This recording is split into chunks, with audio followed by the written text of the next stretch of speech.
An old woman sits in her living room chair, curtains drawn. The room is still. She passed peacefully in her sleep. But the truth is darker. Her doctor had given her a lethal dose of morphine, signed the death certificate himself, and walked away unnoticed. It wasn't an accident. It wasn't mercy. It was murder. This is the terrifying reality of medical killers, nurses and doctors who used their position not to heal, but to kill. They didn't need weapons or disguises. They already had everything: access, authority, and the blind trust of their patients. Hospitals became hunting grounds, clinics became crime scenes, and the very people sworn to protect became predators, hiding in plain sight. And in one small English town, a quiet family doctor began leaving a trail of bodies so vast, it would make him the most prolific serial killer in modern history. Harold Shipman. Hyde, Greater Manchester, 1970s through the 1990s.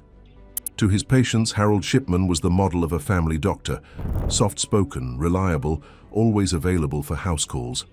Elderly patients trusted him without question.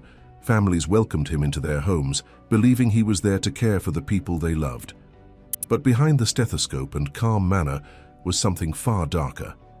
Shipman wasn't just treating patients, he was killing them. His method was simple. He administered lethal doses of diamorphine, a powerful painkiller, and then signed the death certificates himself. The victims, mostly elderly women, appeared to have died peacefully.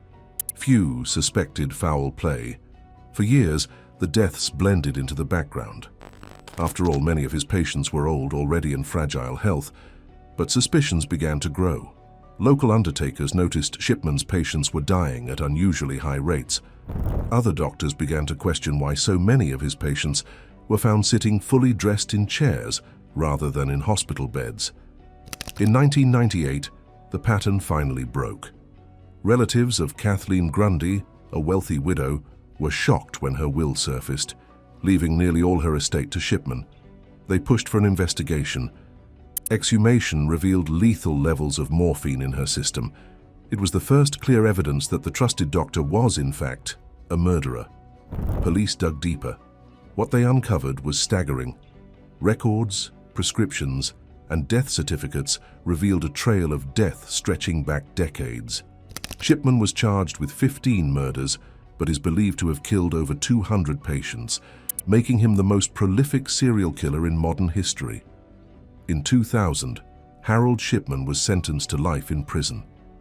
4 years later, he was found dead in his cell, having hanged himself. For many families, his death closed the case, but it could never erase the betrayal.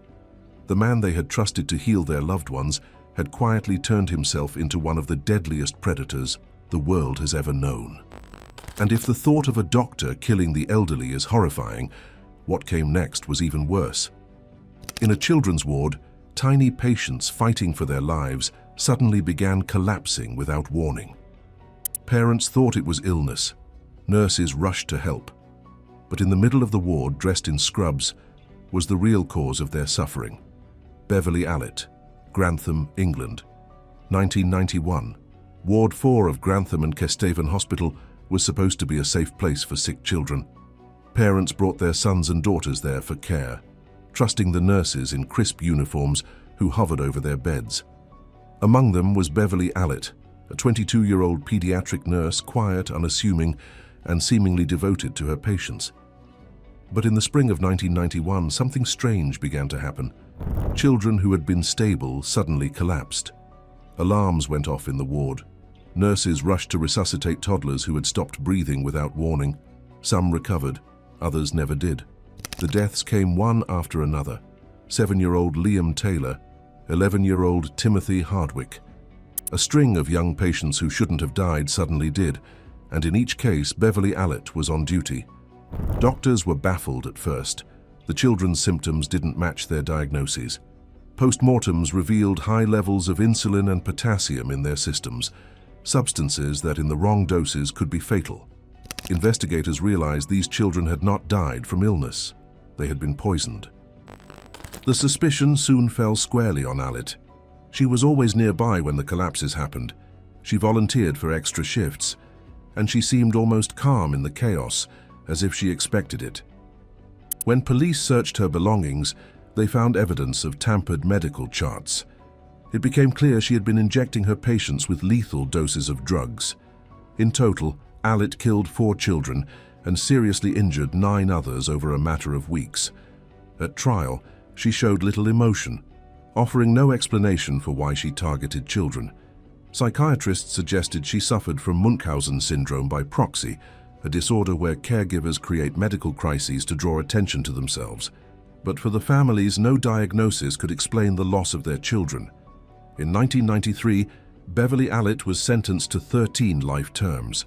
She became known as the Angel of Death, a nurse who turned a children's ward into a hunting ground. But Alit was far from the only medical professional to twist healing into killing. In the United States, another figure, nicknamed the Angel of Death as well, would quietly poison dozens of patients across multiple hospitals, hiding in plain sight for decades. Donald Harvey. Ohio and Kentucky, 1970s to 1980s. Patients at the Cincinnati VA hospital often entered for routine treatment: pneumonia, heart problems, infections. Many never left. Over the years, staff began to notice something odd. Patients assigned to a quiet, unassuming nurse's aide named Donald Harvey seemed to die at a much higher rate than others. The truth, when it finally emerged, was staggering. Harvey wasn't a healer at all. He was a serial killer. His methods were chillingly simple: cyanide in food, arsenic in drinks, suffocation with plastic bags, tampering with oxygen tanks. Sometimes he used poisons like arsenic or cyanide that left little trace. Other times he simply smothered his victims as they lay helpless in their beds. Harvey later admitted that his first killing came almost by accident, claiming he put a pillow over the face of a suffering patient to end the pain. But it didn't stop there. Soon he developed a pattern. He decided who lived and who died, sometimes out of convenience, other times because he enjoyed the control. He killed in hospital wards, nursing homes, and even private homes when he worked as a caregiver. Investigators eventually tied Harvey to more than 30 murders, but the true number may be as high as 70 or even 100. He became known as the Angel of Death, another medical professional who turned trust into a weapon. In 1987, Harvey pleaded guilty to 37 murders and was sentenced to multiple life terms in prison. Decades later, in 2017, he was beaten to death by another inmate. Even in death, the full scale of his crimes remained uncertain. Donald Harvey's killing spree left a chilling question hanging over hospitals everywhere. How many natural deaths had actually been murders, hidden by a nurse's aide who walked the halls unnoticed? And across the ocean, another nurse faced the same accusations, this time in the Netherlands, where patients kept dying on her shift, until suspicion turned a trusted caregiver into the prime suspect. Lucia de Burke, The Hague, Netherlands, 1997 to 2001. At Juliana Children's Hospital, staff began to notice a disturbing pattern. Patients, children, the elderly, the chronically ill, were dying at unusual rates. The one constant in many of those cases was the nurse on duty, Lucia de Burke. She was a pediatric nurse, calm and professional, but whispers began spreading through the wards. Too many patients collapsed under her care. Too many deaths couldn't be explained. Colleagues grew uneasy, and soon investigators began to connect her name with dozens of suspicious cases across multiple hospitals. Prosecutors argued that de Burke had poisoned her patients with overdoses of digoxin and other drugs, sometimes leaving traces in their blood. The evidence seemed damning. By 2003, she was convicted of 7 murders and 3 attempted murders, earning the title of Angel of Death in Dutch media. But the story didn't end there. Years later, independent experts re-examined the cases. They found that much of the evidence was circumstantial, built on flawed statistics and assumptions. Some patients had died naturally of underlying illnesses. Others may have been misdiagnosed. Bit by bit, the case against her crumbled. In 2010, after serving 6 years in prison, Lucia de Burke was acquitted of all charges.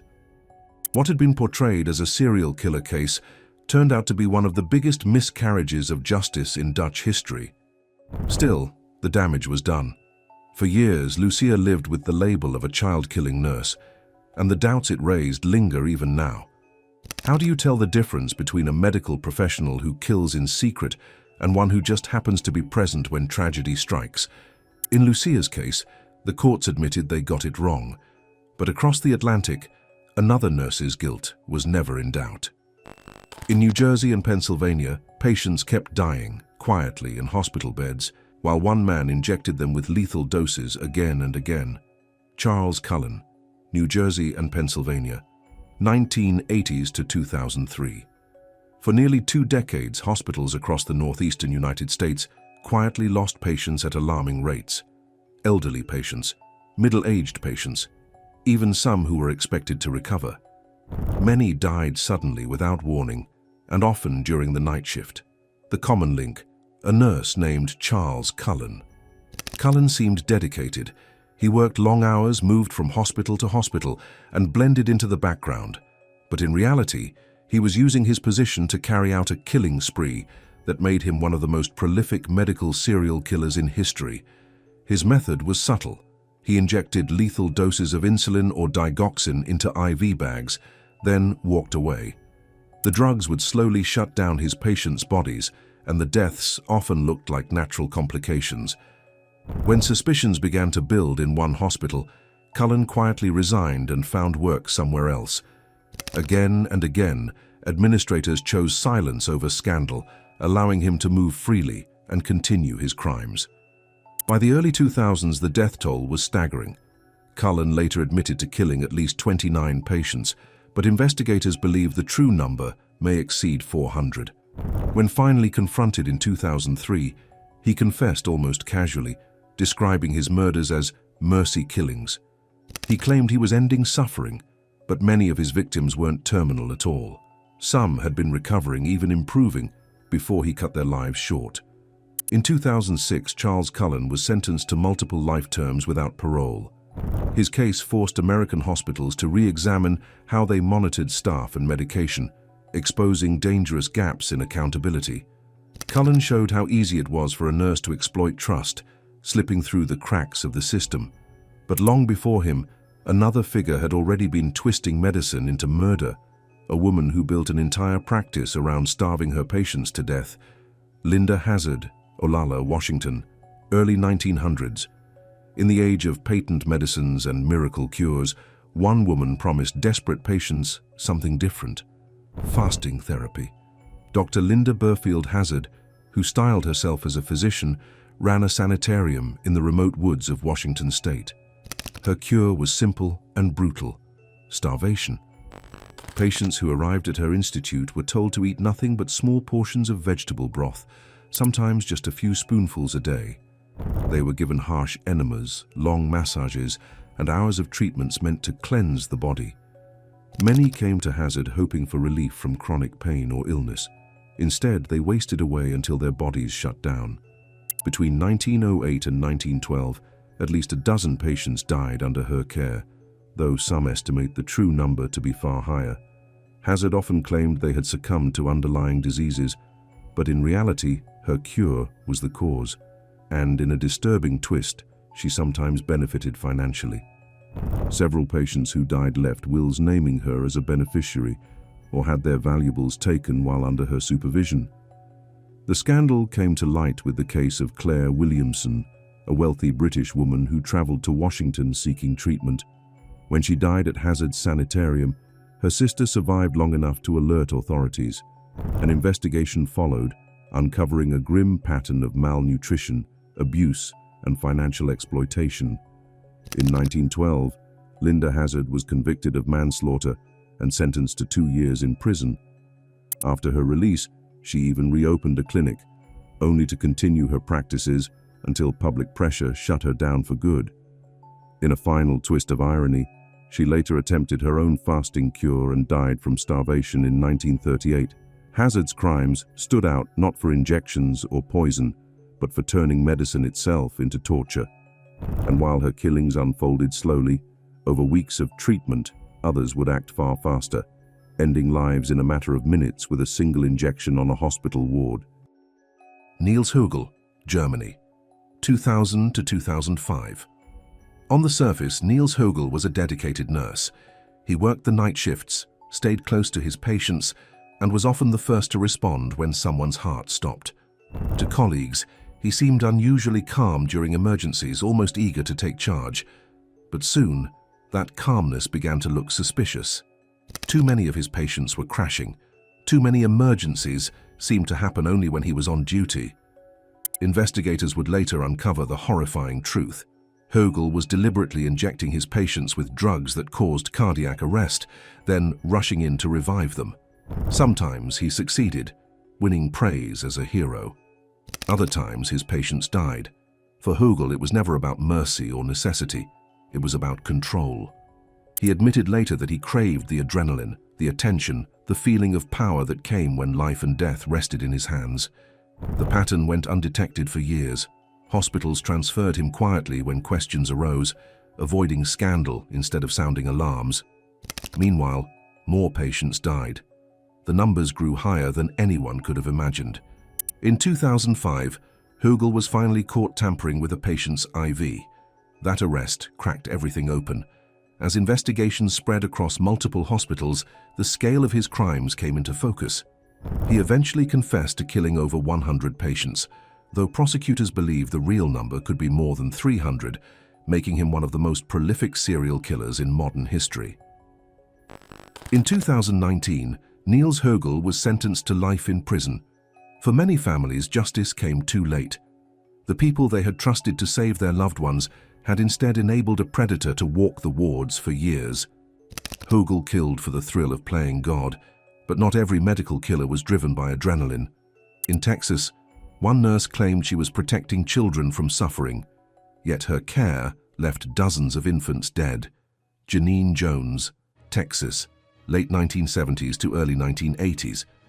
At Bexar County Hospital in San Antonio, the pediatric ICU saw a spike in medical emergencies.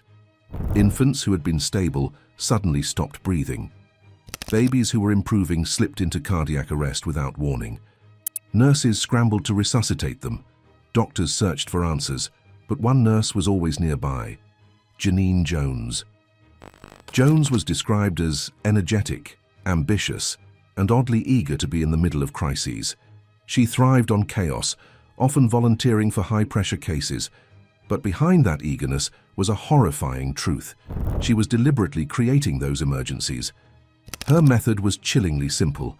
She injected infants with muscle relaxants like succinylcholine or blood thinners like heparin, pushing their fragile bodies into collapse.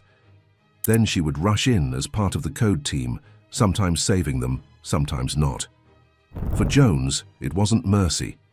It was power. By creating life-or-death situations, she made herself look indispensable. By the early 1980s, suspicions grew. Too many deaths. Too many unexplained crashes. When Jones moved to a small-town clinic in Kerrville, the pattern followed her. A baby girl named Chelsea McClellan died after a routine checkup. The autopsy revealed traces of succinylcholine, pointing directly back to Jones. In 1984, she was convicted of murder and sentenced to 99 years in prison, plus another 60 for separate charges.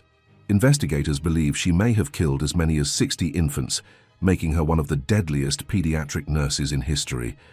For decades, Jones remained behind bars, but in 2018 she was re-indicted for more murders to ensure she would never walk free. Families who lost children to her actions described a pain that never healed. Trust shattered by a woman who wore the uniform of care while hiding the instincts of a killer.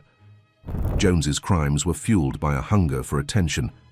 But another American doctor had a different obsession: poisons, power, and the thrill of watching his patients die while colleagues never suspected. Michael Swango, United States, 1980s to 1990s. Michael Swango seemed like the perfect doctor. He graduated from medical school, wore his white coat with pride, and spoke with authority. But behind the polished image was a man obsessed with death. Colleagues noticed his fascination early. He collected clippings about disasters, accidents, and poisonings. While other interns studied to save lives, Swango studied how lives ended. Patients under his care often suffered sudden, unexplained complications. Seemingly healthy people would collapse after routine visits. Co-workers began to whisper. Nurses noticed that patients assigned to Swango's rounds often became violently ill shortly after he left the room. The truth was chilling. Swango was poisoning them. Sometimes he slipped arsenic or other toxins into food and drinks. Other times, he injected his patients directly. He even poisoned colleagues, watching as they fell sick after sharing snacks or drinks he had offered. Each time suspicions rose, Swango managed to slip away. He falsified resumes, used forged documents, and moved from one hospital to another. Administrators who feared scandal often looked the other way, allowing him to keep practicing medicine and keep killing. By the 1990s, investigators finally caught up. Swango was linked to at least 60 deaths across the United States, Zimbabwe, and other countries where he practiced. In 2000, he pleaded guilty to multiple murders and fraud charges. He was sentenced to life in prison without parole. Swango's case exposed the terrifying reality that a doctor determined to kill could move from hospital to hospital, shielded by the very system meant to protect patients. And he wasn't the first. Decades earlier, in Nazi-occupied France, another doctor used the chaos of war to hide his own series of killings, turning a Paris townhouse into a slaughterhouse. Marcel Petiot, Paris, France, 1940s. During the German occupation of France, Parisians lived in fear of the Nazis, of collaborators, of betrayal. Amid that chaos, Dr. Marcel Petiot presented himself as a savior. He was charming, well-connected, and claimed he could help people escape the Nazis. For a fee, he promised safe passage out of France. Families desperate to flee persecution put their lives in his hands, but those who trusted him never made it out. Instead of freedom, Petiot led them to his townhouse at 21 Rue Le Sueur.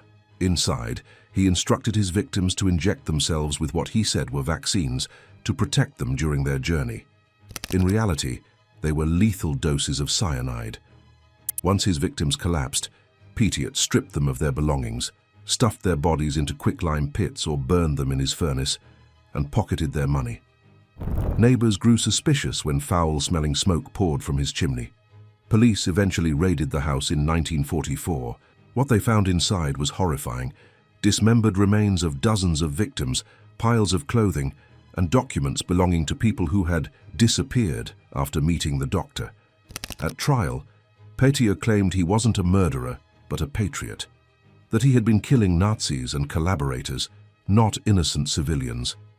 The evidence told a different story. His victims included Jewish families, refugees, and ordinary citizens desperate to escape the occupation. Marcel Petiot was convicted of 26 murders, though investigators believed the true number could have been over 60. In 1946, he was executed by guillotine. Unlike other medical killers who hid their crimes in hospitals, Petiot turned his home into a trap. He used the disguise of resistance, of protection, to lure in his victims, and once inside, there was no way out. But in America, decades later, another nurse would hide her killings inside the very ward she worked, masking overdoses as medical emergencies while earning the nickname the Angel of Death. Kristen Gilbert, Northampton, Massachusetts, 1990s. At the Veterans Affairs Medical Center, patients came to recover and heal. Many were older men, veterans who had survived wars only to spend their final years under medical care. On the surface, Nurse Kristen Gilbert was devoted and efficient. Colleagues called her competent, even friendly. But soon the night shifts she worked began to feel cursed. Patients who had been stable suddenly went into cardiac arrest. Code blues were called with alarming frequency whenever Gilbert was on duty. Some survived, many did not. At first, no one wanted to believe a nurse could be responsible, but as the numbers climbed, suspicion became impossible to ignore. Investigators uncovered a disturbing pattern. Gilbert had been injecting patients with massive doses of epinephrine, a drug that could trigger sudden heart failure. Once they collapsed, she would rush in as part of the resuscitation team. Like other so-called angels of death, Gilbert seemed to thrive on the chaos, gaining attention and admiration for being at the center of life-or-death moments. In 1996, the suspicions finally caught up to her. Gilbert was convicted of murdering 4 patients and attempting to murder 2 more. Prosecutors argued she may have been responsible for dozens of deaths. Colleagues testified about her arrogance, her obsession with excitement, and even how she sometimes called in fake bomb threats to the hospital to stir panic. In 2001, she was sentenced to life in prison without parole. Kristen Gilbert's case showed how easy it was for a nurse to mask murder as medical crisis. Each injection looked like treatment, each death looked like tragedy, and it wasn't until the pattern repeated too many times that the truth finally emerged. But while Gilbert struck in America, another doctor across the world was quietly targeting patients in their homes, visiting under the guise of care, only to end their lives with a syringe. Maxim Petrov, St. Petersburg, Russia, late 1990s to 2000. To his patients, Dr. Maxim Petrov seemed helpful, even generous. He often made house calls in the evenings, checking in on the sick and elderly who couldn't easily travel to the clinic. But behind that kindness was a deadly plan. Petrov carried with him a medical kit, stocked not just with medicine, but with lethal drugs. Once inside the home, he would inject his patients with anesthetics or tranquilizers, knocking them unconscious. While they lay helpless, he ransacked their apartments, stealing cash, valuables, even food. Sometimes the doses were too strong, and the patients never woke up. In January 2000, authorities began connecting the dots. Within weeks, 12 patients had died under suspiciously similar circumstances, and others reported waking up disoriented after Petrov's visits. When investigators finally searched his home, they found stolen property belonging to his victims, along with the drugs he had used. Petrov eventually confessed to dozens of crimes. He admitted to killing at least 17 people, though some investigators believe the true number may have been higher. His case became known as the Dr. Death murders in Russia, a chilling reminder that even the trusted figure making a house call could be a predator in disguise. In 2002, Maxim Petrov was convicted and sentenced to life in prison.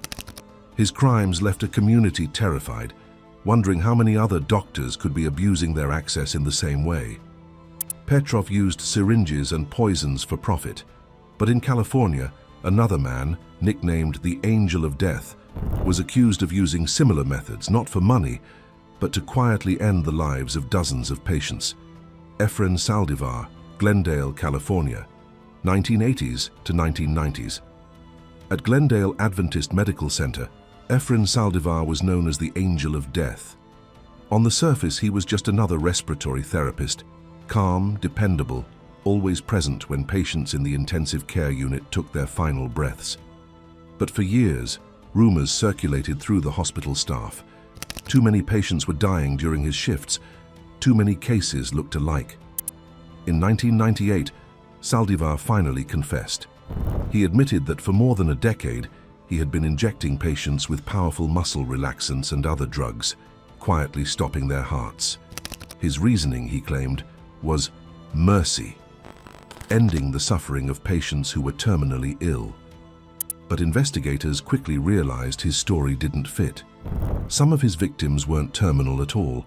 Many were improving, even on track to leave the hospital. Detectives struggled to gather evidence. Saldivar later recanted his confession, and proving murder in a hospital setting was nearly impossible.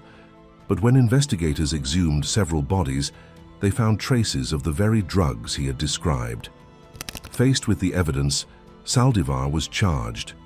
In 2002, he pleaded guilty to 6 counts of murder and was sentenced to life in prison. Authorities believe he may have killed more than 100 patients, though the true number will never be known. Saldivar's case showed how one man, working in plain sight on crowded hospital wards, could carry out killings for years without detection, his crimes hidden within the normal rhythm of life and death in intensive care. But while Saldivar prowled the wards of California, another medical professional in Norway was quietly becoming one of the most prolific killers in the country's history, leaving behind a staggering body count of his own. Arnfinn Nesset, Orkdal, Norway. Late 1970s to 1980s. At a small nursing home in rural Norway, patients often spent their final days under the care of director Arnfinn Nesset. He was trusted, respected, and deeply involved in the community. Families believed their elderly relatives were safe in his hands, but behind the walls of the home, Nesset was quietly carrying out one of the deadliest killing sprees Europe had ever seen. Nesset's method was subtle. He injected his patients with succinylcholine chloride, a powerful muscle relaxant normally used during surgery. In small doses, it paralyzed the body. In the large doses Nesset administered, it stopped breathing entirely. Death came quickly, and in a nursing home setting it often looked like natural decline.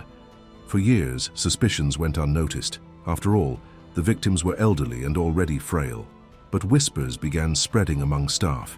Too many deaths, too many sudden collapses, and always when Nesset was present. In 1981, authorities launched a full investigation. When they searched his office, they found large quantities of succinylcholine that he couldn't account for. Faced with mounting pressure, Nesset confessed, then withdrew his confession, then confessed again. Ultimately, investigators tied him to the murders of at least 22 patients, though some experts believe he may have killed more than 100. In 1983, he was convicted of 22 murders and sentenced to 21 years in prison, the maximum penalty under Norwegian law at the time. He served 2/3 of his sentence before being released in 2005, disappearing into anonymity. The case left Norway reeling. A man entrusted to care for the elderly had turned their final days into murder, exploiting their frailty to hide his crimes. And while Nesset's reign of terror ended in Europe, another doctor half a world away was quietly earning a reputation of his own, accused not only of negligence, but of deaths that would make him one of the most notorious figures in Australian medical history. Jayant Patel, Bundaberg, Australia, early 2000s. At the Bundaberg Base Hospital in Queensland, patients called him Dr. Death. Jayant Patel had been appointed Director of Surgery, a position of trust and authority. On paper, he was accomplished. In practice, he left a trail of disastrous operations, medical negligence, and deaths that would haunt the hospital for years. Patel had already faced trouble before arriving in Australia. In the United States, his medical license had been restricted after repeated complaints of incompetence. Yet he managed to secure a senior position in Bundaberg, where his decisions would soon prove fatal. Within months, staff noticed alarming patterns. Patients were suffering severe complications after routine surgeries. Some were left disabled, others died on the operating table. Nurses raised red flags, but their warnings were ignored by administrators who valued Patel's reputation more than the growing evidence of harm. Investigations eventually revealed Patel had performed dozens of unnecessary or botched surgeries. In 2005, a formal inquiry linked him to at least 87 deaths and hundreds of injuries. Families testified about loved ones who had walked into the hospital expecting help and left in coffins. In 2010, Patel was convicted of manslaughter and grievous bodily harm, sentenced to 7 years in prison. Though some of his convictions were later overturned on appeal, the damage was irreversible. To many, he remained the doctor who turned surgery into a weapon. Patel's case stood apart from killers like Shipman or Hugel. He didn't murder in secret with a syringe. He did it openly, under the bright lights of an operating theatre. His story blurred the line between malpractice and murder, leaving Australians to wonder how many deaths could have been prevented if the system had acted sooner. The hospital lights are still bright. The beds are still made. New patients fill the same rooms where others once took their final breaths. But the echoes remain. The sudden alarms, the flatlines, the families who were told their loved ones just didn't make it. Medicine is supposed to mean hope, healing, a second chance. But these stories tear that belief apart. They show us that sometimes the very people trusted to save lives can be the ones who take them. The killers didn't need masks or weapons. They wore scrubs, carried clipboards, and moved unnoticed through corridors. And in their hands, hospitals turned from places of healing into places of death.